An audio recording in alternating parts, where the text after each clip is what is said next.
ওই যে একটা প্রেম করছে জীবনে, প্রেমিকা ছেড়ে চলে গেছে, ওর ধারণা যে দুনিয়ার সব আমার চলে গেছে।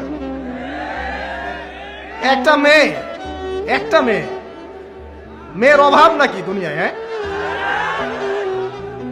মেয়ের অভাব মনে করেন?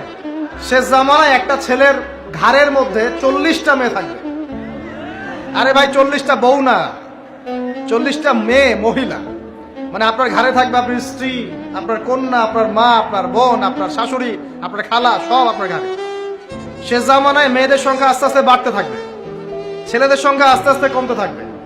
যুদ্ধ বিগ্রহ বেশি হবে, ছেলে মানুষ একটু বেশি মারা যায় না, বাইরে চলাফেরা বেশি করে, অ্যাক্সিডেন্ট আছে, রোড অ্যাক্সিডেন্ট, এই সেই, যুদ্ধ বিগ্রহ। এমনি গড়াইও ছেলেদের কম, আর ছেলেদের জন্মহার কিন্তু মেয়েদের চেয়ে কম। শিশু ছেলে মারা যায় বেশি, মেয়েরা মারা যায় কম। ছেলেরা এমনিতেই সংখ্যায় কম হবে, আর শেষ জামানায় মেয়েদের সংখ্যা আরো বেশি বাড়তে থাকবে।